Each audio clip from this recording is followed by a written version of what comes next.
We need to talk about lookups in model-driven apps. You have all got so many questions, and I'm here to answer them with this ultimate guide to lookups in model-driven apps.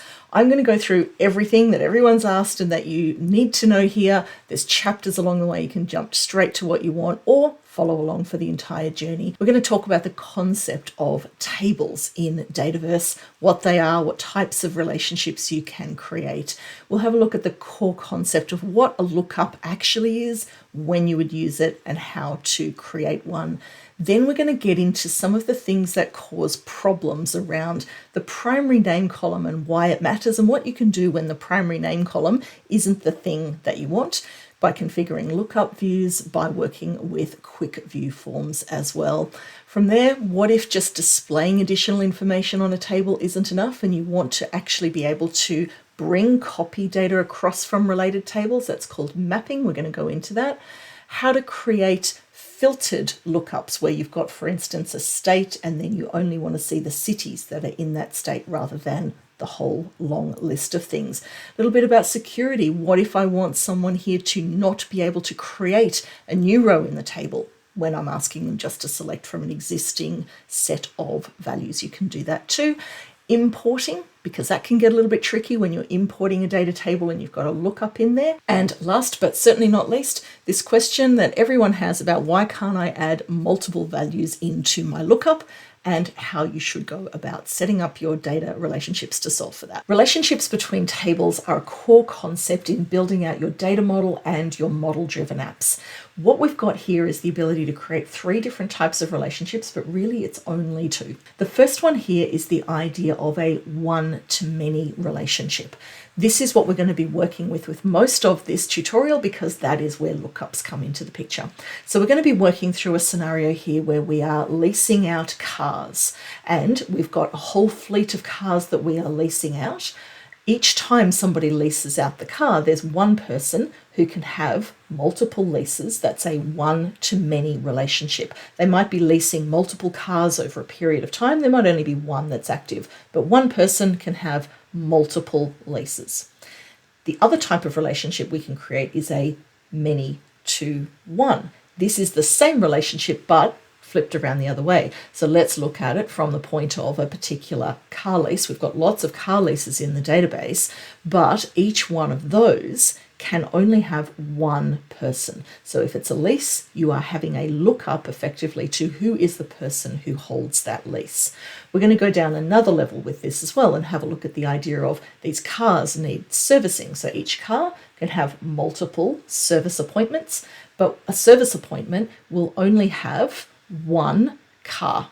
Hopefully they're only servicing one car at a time. So the one-to-many, many-to-one are the same relationship, just depending on your perspective. So those are the first 2 types of relationships that we can create.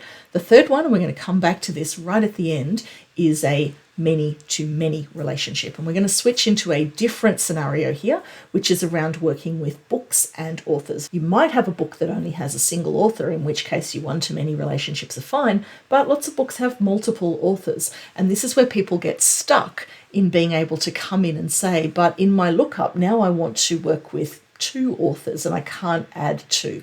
We actually need a many-to-many relationship to handle that rather than a lookup, so we're going to have a look at that as well. Let's take a look at how to create a lookup column, and what that's actually functionally doing.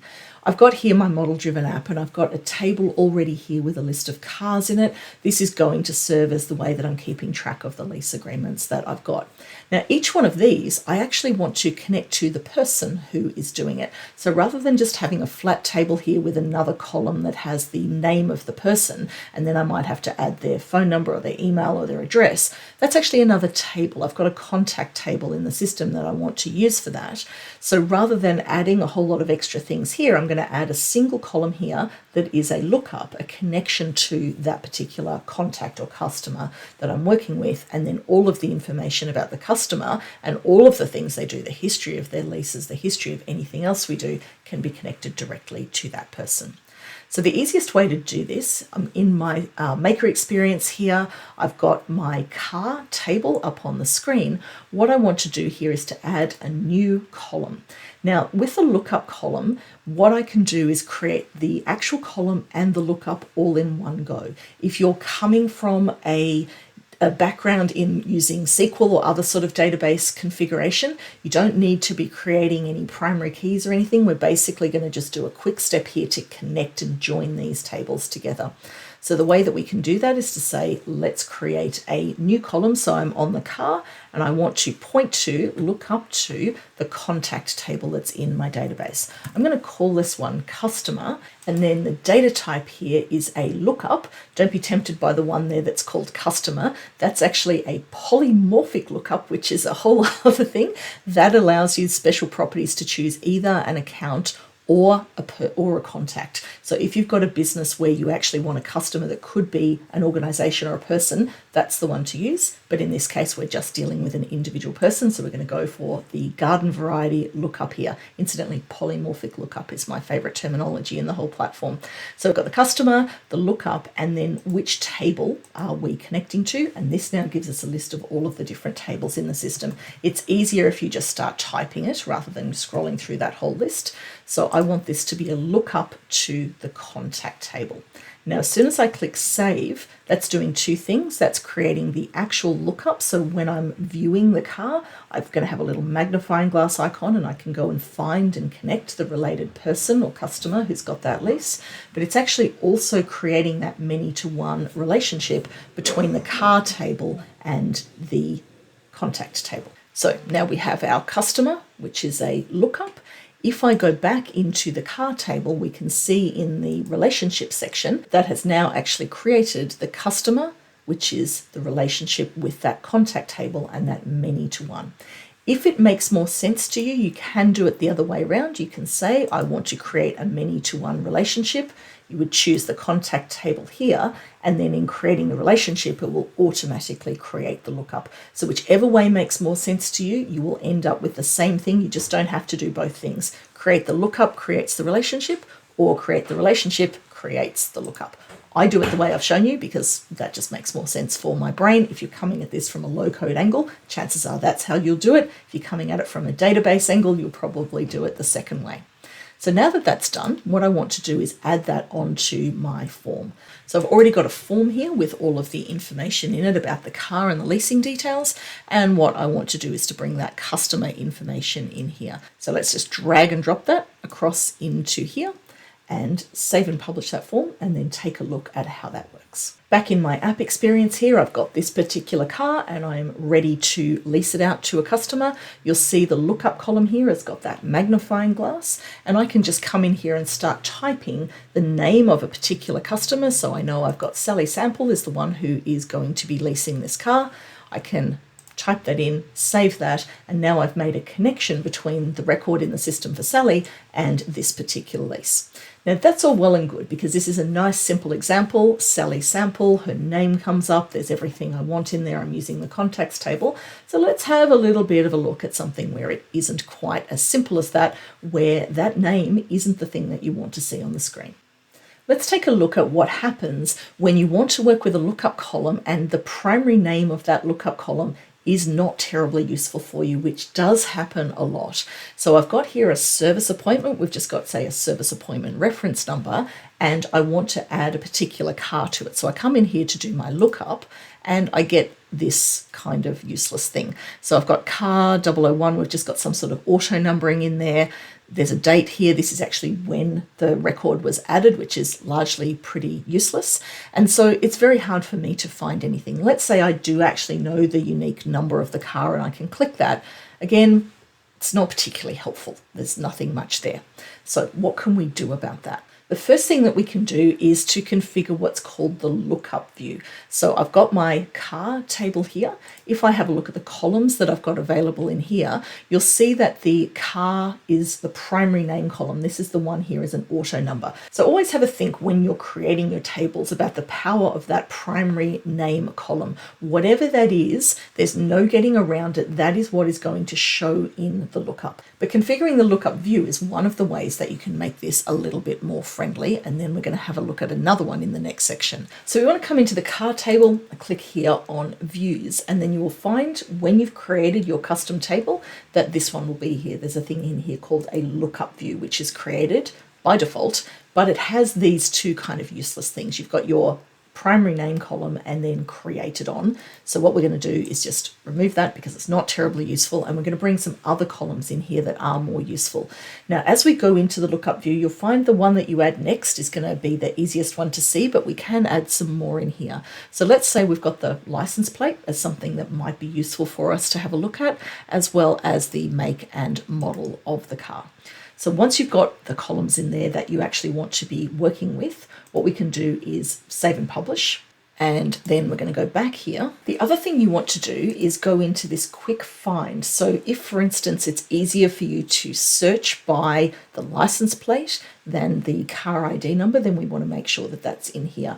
This is determining which columns are going to help you find things. So we can come in here and say, edit the find table columns, and come down here and choose the license plate. Let's also put the make and model in there just to good measure, and click apply, and then we're going to save and publish that. Now, depending on how much data is in your system, the indexing on those fields can take anywhere between a few minutes and overnight. I've got short demo data here, so it shouldn't take too long, and we should see this in action pretty much straight away. Let's take a look at the experience now. I'm going to go in and put my service details in there again, and now when I look up for my car, you will see a couple of different things. Firstly, instead of that rather useless date, I've now got the license plate number in there. That was the second column that came up, but if I expand it, now I'm actually seeing more details. So that can help you find the right thing. You can also search by those things that we instructed that we wanted to search by. So if I know that the license plate is ABC123, now I can actually search for that in there, find it, you'll see it's found it in that column, and select that. It's still only showing you the primary name. I am going to show you some other ways of dealing with that in a second. But in terms of finding the right thing and making the right connection between the tables, that lookup view is going to take you quite far. If you want to have a look at more columns when you're making the search, you've also got this advanced lookup in here. So we can come in and choose the main view that we've been working with, and then you can search for things in here. So we might say, let's find all of the Camrys, for instance. And there they are there, and you could come in and say, yeah, actually I want that one, and select that, and now that's the one that's connected in there. So again, all well and good, but you're still only seeing car 006 on the screen. It's been easier to find the right car, but now what you want is to see more of that information on there, because I don't have a clue. I'm doing this service, I haven't a clue what car 006 is. And so the way that we can handle that is with something called a quick view form. Not at all confusing. So let's come back in here, and the quick view form needs to be on the table that we're displaying, which is the car. So this is actually sitting in the forms, even though it's called a quick view. It's a form. So we're going to come in here, and you will see, again, when you've created this custom table, by default, there will be a quick view that's in there, and we can bring this up. You can actually create more than one of these for different forms and different types of scenarios if you want to. So this allows us to bring some information across. So we are going to, first of all, hide the owner. We don't need that to be showing on there. But let's say what I want to see here is the make, model, license plate, and in fact, the customer, who the person is that we have got leased out to. So we've got all of those things in there. Tip for you here, remove or hide the ID, because when you do the lookup, you're going to see that anyway, and otherwise it's just going to be duplicated on the screen. So we're going to put that in there. We are good to go now. Let's save and publish that one. And then there's one more step we have to do, which is to put this little form. Think of this as like a widget. We're going to put that on that service appointments table. So what we're doing here is we're going to put another section on the form here and bring that information in so that we can see what's going on. So we will come back into the solution here. I'm going to go into my tables and find the service appointment table, and then navigate through into that main form. First thing I'm going to do is add a new component. I want this to be sitting in a new section, and we're going to call this one car details. And what I'm going to do is bring this down into here so that it's all sort of sitting with the lookup and then the details directly underneath it. So the element that I want to bring in here is a display element, and there it is there, quick view. And now I can select the quick view form. So the lookup is the car, and which one do I want? I've only got one in there, but you can see you could have different things in there if you wanted to see it in a different way somewhere else. And we're going to click done. And I didn't put my cursor in the right place, no drama. We will just drag that down into there. So you'll see this is where I took that car ID out, because we're going to have the car ID, make, model, license plate, and customer. Let's save and publish that and have a look at what that has done. Back in my app, let's create a new service appointment. You'll see that's updated now. We'll pop our service in there again. Let's give it a date and time here as well. So we're going to do this at 8 a.m. on this date. And now when I go to look up the car, I've got all of those things again. So someone's calling up, it's car ABC123. So I can just search for that and find it. And there it is. And all of that other information is now visible to me. So even if you can't change the primary name to something more sensible, we've now got all of that information. Let's save this one because I'm quite happy with that. You've got all of that information visible on the screen. But what if that's not enough? What if you actually want to copy the information onto the table? Because this is actually just giving you a read-only information in here. Let's say there's something like the mileage on the car and you want to take a moment in time capture of that onto the service record. You don't want it just to be this read-only link. The way we can achieve that is with something called mapping. So we're going to go back into our solution here. And if you want to map things, what you need to do is to create the column on both tables to be in exactly the same data format. So if I go back into my table here and have a look at the car table, we'll see that I've actually got a column in here for the mileage. Let's say we're getting sort of regular updates in there. So we've got mileage, and that's a whole number. What I need to do to be able to map this across into the service appointment is to create exactly the same thing in the same format. The name doesn't have to be the same, but you're going to make it a whole lot easier for yourself if you do. So let's create a new column in here. We'll just do it a slightly different way so you can see something else. So we're going to create mileage, and this data type must be the same. So this is a number, and it's a whole number, and I'm going to click save. The next thing I need to do is put it on the form so that we can see it. So let's come in here. I'm going to go back into my main form, and let's put it in that car details section. So let's say the other things there are fine if we just view them from that car table, but mileage we really want to be sitting in there. And let's save and publish that one too. So to create mappings, we do actually still need to switch back to the classic experience. So what we want to do is go right back up to the top level of the solution here, not just in the form where we were, and choose switch to classic.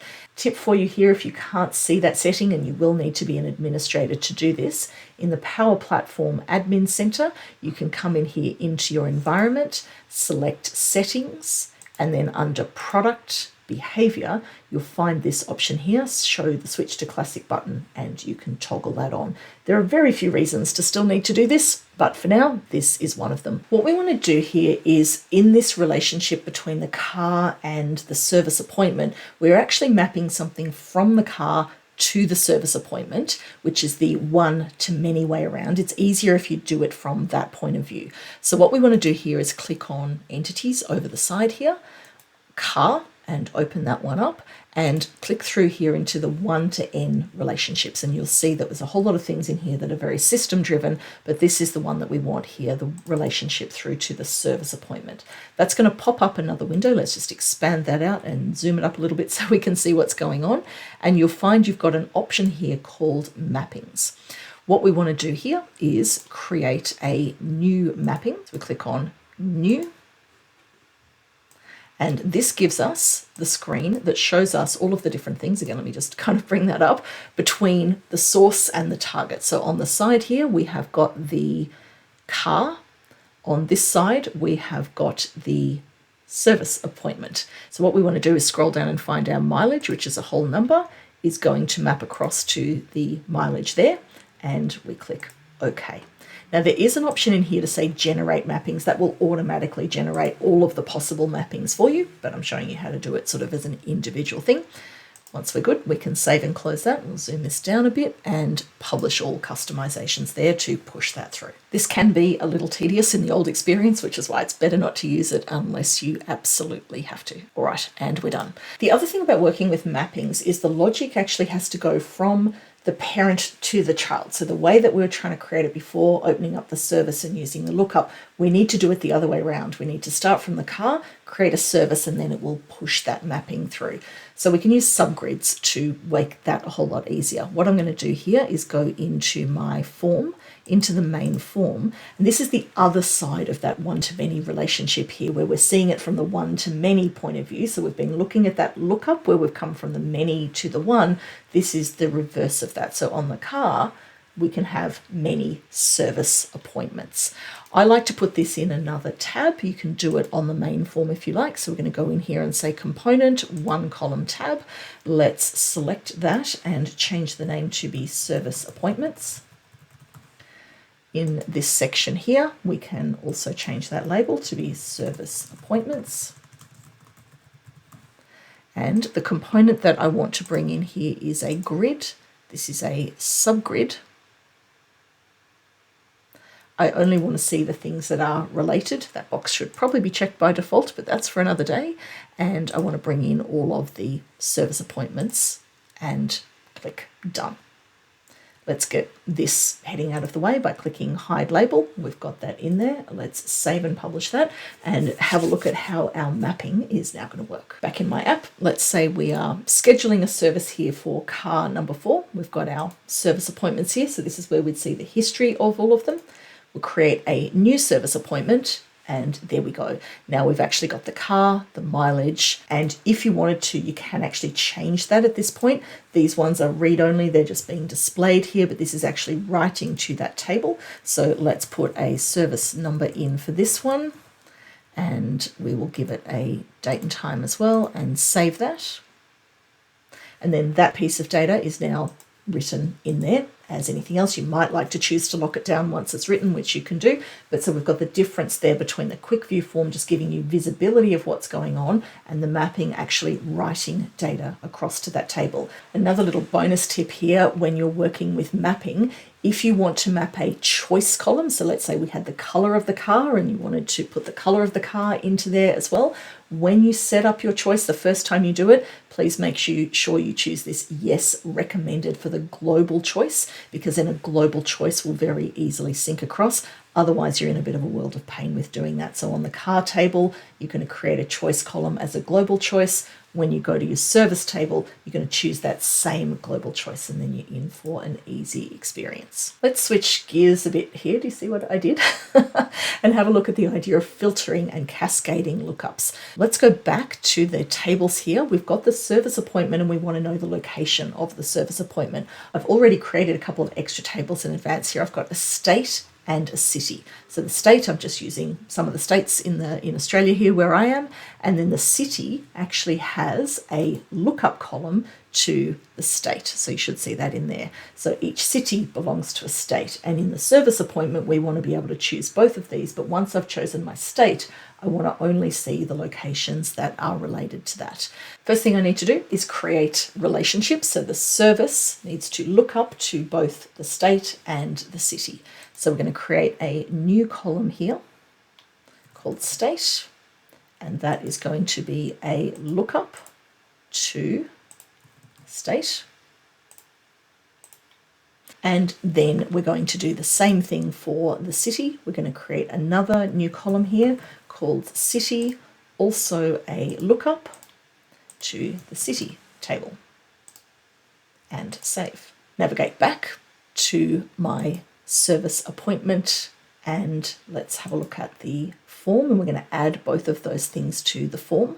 So we'll click through here into my main form. I'm going to add another component here, which is a one column section, and we will just bring that up to sit underneath the service notes there. Let's give it a name of location. And then I'm going to come along here into my table columns, and we are going to bring the state into there and the city into there as well. Now, If I do this, let's show you what happens here, is that we can save and publish that, come back into my application and give this one a refresh. And now I've got my state and city lookups. I can come in here and come in and look for, I should have tidied up that view, but we'll keep going with it. Victoria, New South Wales and Queensland. So Victoria is where I am. And then if I come in here and look for the city, I've got all of these things, but these are all cities across the whole of Australia. For those of you who are not local to where I am, what I really want is St Kilda, Richmond and Melbourne are the ones that are local. These other places are not local to me. So the way that we can apply this filtering, if we come back into the form here, while you are on that city column, scroll down here and open up filtering and check this box, filter by related rows, and we want to filter this by the state. Save and publish. So now what happens in that experience is that after I've chosen the state, I will only see the rows that are related to that. So again, back into my application here, we'll refresh this to pick up those changes. And now that I've got Vic selected, I can go into cities, and there we go, Melbourne, Richmond, St Kilda. Those are the ones that are in that state. Just to show you something else for these areas that you might not be familiar with, New South Wales, just to show you that it's different, I can go in here, Bondi, Glebe, Sydney, I'm getting different values. If I choose Queensland, then I am only getting Brisbane as an option. So I've got a filtered lookup there for that dependent cascading behavior between the two tables. Let's talk security for a minute. One of these other questions that comes up is, here we go, I've got a service appointment, I'm going to add a car, but there is this new car button here, which would allow me as the admin user to create a whole lot of additional records. We don't want that. If the user is coming in and they can't find it, we don't want them to just go in and add another one, and that will cause duplication. I'm admin here, I can do anything I like.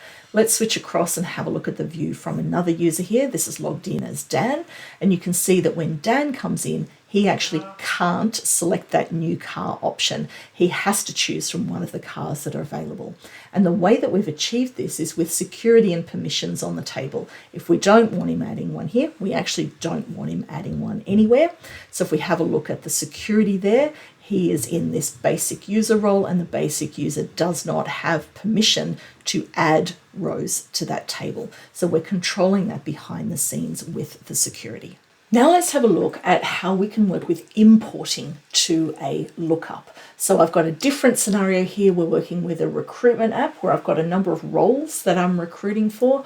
I've got another table here that has got a whole lot of contacts in it, but I need to import my applications. Now the application table in here has two lookups. The application is for a certain role, it looks up to a role, and it looks up to a contact. So let's take a look at two different ways of making that import work. So from my model-driven app here, I can go import from Excel, import from CSV. I'm just going to choose the file that I've got here for my applications, click Next, and review the mapping. And now what we've got is a lookup. You'll see we've got the two lookups, the one to candidate and the one to role. Now the role lookup is relatively easy because the role names in there are all unique. And what it's doing here, if I click on the magnifying glass, it actually shows you which field, or which table column rather, it's using to make that match. And it needs to be something that's unique. So I'm going to leave the role to the name because I know that I've got a unique role name, and that's going to work. Candidates, however, in reality, the first name, last name combination is not unique. If we've got a large database of people, you can have spelling mistakes, you can have duplications, you're not so guaranteed to find the right thing. So again, I've clicked on that little magnifying glass icon to open it here, and instead of mapping onto the full name, which is the primary name column in that contact table, I'm going to get rid of that. And then in here, find something. So I'm actually going to use the email because the email is likely to be unique. So I can make that mapping to the lookup field happen based on a piece of data in there that I think is unique. So we'll click OK and then finish that import. And there we go. We've got those applications through. Let's take a look at what that's done. So this is an example of a table that has two different lookups in it. Another quick view form here. So we've got the application that is to a particular candidate. So it's created that connection to that particular record based on the email. And we've also got the lookup there to the role. Let's take a look at the thing that causes the most confusion with lookups, which is when people ask, why can't I add more than one thing in a lookup? So I've got my bookworm database application here. I've got a book with the title. I've got different formats. I've got a description of the book, and I want to look for the author. I've created this as a lookup, which is a common way that people would think about this. I've got a book. I want to look up to an author. So I've actually got another data table in here for my authors. And this one is Neil Gaiman. So I can look that up, select that, and we're good. What people want to do then is go in and add another one, and of course you can't. This one is actually authored by Neil and Terry Pratchett. But if I start to type something in, it just won't let me do it. I can choose Terry Pratchett, but it's going to replace him, which isn't what we want. Now, the reason that this behavior is there, it's not you, is because back to our foundation here about what this is doing. This is a many-to-one relationship. This is designed specifically that you can only look up to one value, because by definition, it is one-to-many or many-to-one in there. What you're actually trying to do here is something that's called many-to-many. Let's go through what that looks like. You've got two options here for how you can handle this idea of having multiple selections. The first one is on the screen in front of you here. This is called a multi-select choice column. So let me get rid of these values to show you here. The formats are available. We've got paperback, hardback, audiobook, ebook, and you can see that I can go in and select more than one, which is the behavior that people are looking for. However, can you imagine, this works well because the formats are, there's only ever 4 formats. I'm rarely going to make a change to that. I'm not going to do any slicing, dicing, reporting. I don't need to go to paperback and look at all of the books in paperback. It just doesn't make any sense. This is a property that sits on this table with a relatively short static list where I want to choose multiple options. So the multiple choice column there is a perfectly valid response. Can you imagine if you're trying to create a database of hundreds or thousands of books and you've got thousands of authors? That experience, there's no it's just a terrible experience. That list would go on and on and on. Every time you have a new author into the mix, you'd have to go into the configuration options to change it. Just don't use that for something like this. It's good for that use case. It's not so good for here. Now, you might notice here I've got look for author 1. I've actually got a couple of different tables here so that I don't mess around with the data model too much. So let's go back into the solution here. I'm going to go back into my book table and I'm going to create what's called a many-to-many relationship, because books can have many authors and authors can have many books. So the one-to-many thing doesn't make any sense here. So I'm going to go in here, create a new many-to-many relationship with the table called author. And done. If you're coming from a database background, you would think of this as having to construct something in the middle to make this work. So technically what it's actually doing is creating a many-to-one and a one-to-many to join them up. This many-to-many bypasses that whole thing. You won't be able to see or interact with that table that sits in the middle. It's under the hood. So from the front-end experience here, it's going to look like those tables are directly connected in this many-to-many way. Books have many authors, authors have many books. I'm going to create some subgrids and show you how all of that works. If you needed to do something in the middle, like name what type of author they were or something else, you would need to sort of create the multiple relationships from each side. I'm not going to go there. Many-to-many here is as simple as it looks on the box, even though there's stuff going under the hood. Low code, you don't need to construct it. You don't need to know or worry about it. If you're coming from a low code background, never mind all of that. You've now got a many-to-many relationship. So what we're going to do here is come into the form. And I'm going to go into my main form here and I'm going to get rid of that lookup to the author 1 table, which was just a placeholder so that I could demonstrate the alternative and why and how it doesn't work. So we will come in here and click on that and remove it. And what I'm going to do is add a subgrid here to see the authors. Now, typically when I add subgrids, I like nice sort of long rows, but the author is actually just going to be the name. I don't need or want any other information in there, so I don't want it in a great big wide tab. So what we're going to do is come into the components here and add a 1-column section under here. Let's call this authors.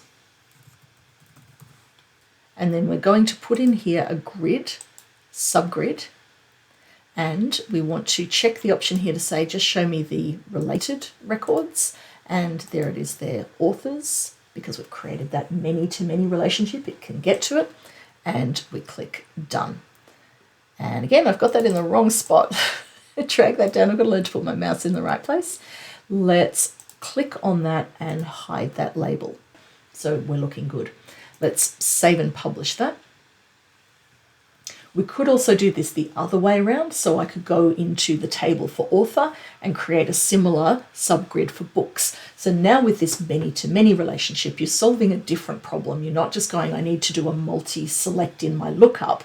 You need to be thinking about the data model right from the start. Go back and watch at the start of the video if you're not sure. When you're designing your data model, is it a lookup? Is it many-to-one? Or is it actually many-to-many? If it needs to go both ways, then this is how you need to set it up. Let's see how we go now with the new layout, and Terry and Neil can both be authors of this book. So you can see here we've got rid of that author column. We'll come in here and we want to add an existing author, and now I can look up things, but now I can do my multiple select. I want Neil Gaiman and Terry Pratchett, and we're going to add them. Give it a second. There we go. And then you'll see it's actually a fully responsive interface. If I zoom it up, I've got that nice card view. Zoom it down again, nice and clean in there. What other questions have you got about lookups? Have I covered all of them? Let me know in the chat. And if you would like to level up even further with your model-driven apps, then check out this video here. As always, thank you so much for your support and thanks for watching.